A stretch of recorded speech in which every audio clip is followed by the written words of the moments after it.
Eu sou Margura Hall e hoje estou vivendo um propósito, um cumprimento de promessa num espaço muito gostoso, o meu escritório. E não poderia deixar de vir aqui dizer para você que você também faz parte dessa história. E você que ainda não conhece essa história, eu te convido hoje a conhecer.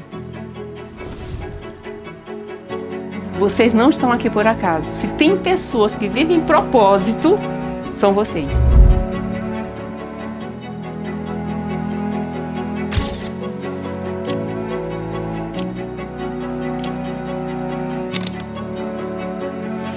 Poucas pessoas conhecem verdadeiramente o nosso propósito, ainda que a gente fale dele, mas só quem sabe somos nós, porque pagamos o preço.